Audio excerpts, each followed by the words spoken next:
ಈಗ ಬೆಂಗಳೂರಿನ ಇತರ ಸುದ್ದಿಗಳನ್ನ ಫಟಾಫಟ್ ಅಂತ ನೋಡೋಣ. ಜಸ್ಟ್ 5 ನಲ್ಲಿ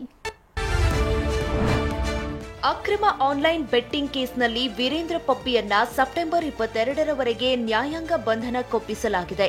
ರಿಮಾಂಡ್ ಅರ್ಜಿಯಲ್ಲಿ ಇಡಿ ಕಸ್ಟಡಿಗೆ ಕೇಳಿರಲಿಲ್ಲ. ಈ ಹಿನ್ನೆಲೆ ಬೆಂಗಳೂರಿನ ಜನಪ್ರತಿನಿಧಿಗಳ ವಿಶೇಷ ನ್ಯಾಯಾಲಯ ಚಿತ್ರದುರ್ಗ ವಿಧಾನಸಭಾ ಕ್ಷೇತ್ರದ ಕಾಂಗ್ರೆಸ್ ಶಾಸಕ ಪಪ್ಪಿಯನ್ನ 14 ದಿನಗಳ ಕಾಲ ನ್ಯಾಯಾಂಗ ಬಂಧನಕ್ಕೆ ನೀಡಿ ಆದೇಶಿಸಿದೆ. ಸದ್ಯ ಪರಪ್ಪನ ಅಗ್ರಹಾರ ಜೈಲಿಗೆ ಪಪ್ಪಿಯನ್ನ ಶಿಫ್ಟ್ ಮಾಡಲಾಗಿದೆ.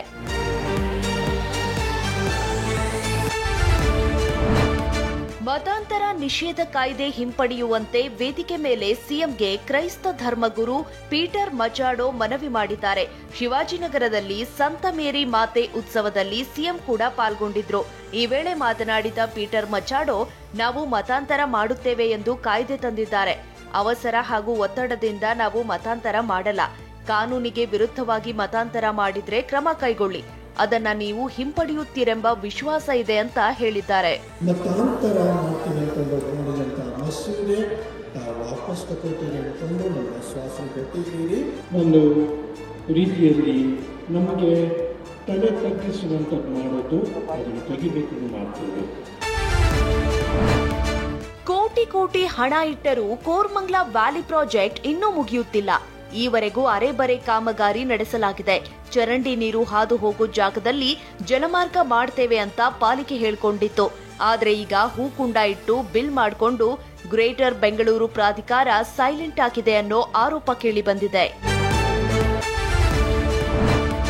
ಮಗನಿಗಾಗಿ ತಂದೆ ತಾಯಿ ನೆಲಮಂಗಲದ ದಾಬಾಸ್ಪೇಟೆಯಲ್ಲಿ ಬೀದಿ ಬೀದಿ ಅಲೆದಾಡ್ತಿದ್ದಾರೆ.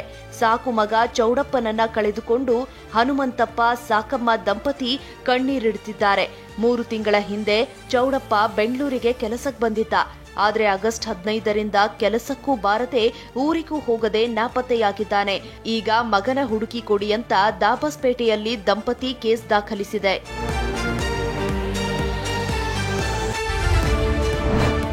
ಬೆಂಗಳೂರಿನಲ್ಲಿ ಕರುಳು ಬೇನೆ ಹಾಗೂ ಫುಡ್ ಪಾಯ್ಸನ್ ಕೇಸ್ ದಿನದಿಂದ ದಿನಕ್ಕೆ ಏರಿಕೆಯಾಗ್ತಿವೆ. ಕಳೆದ 10 ದಿನಗಳಲ್ಲಿ 6500ಕ್ಕೂ ಹೆಚ್ಚು ಕೇಸ್ ದಾಖಲಾಗಿವೆ. ಮತ್ತೊಂದು ಕಡೆ ಸಾರಿ ಇನ್ಫ್ಲೂಯೆನ್ಸಾ ಕೇಸ್ ಪತ್ತೆಯಾಗಿವೆ. ನಗರವೂ ಸೇರಿದಂತೆ ರಾಜ್ಯದಲ್ಲಿ ಬಿಡದೆ ಮಳೆ ಸುರಿಯುತ್ತಿರೋದ್ರಿಂದ ಸಾಂಕ್ರಾಮಿಕ ರೋಗಗಳು ಉಲ್ಬಣವಾಗ್ತಿವೆ.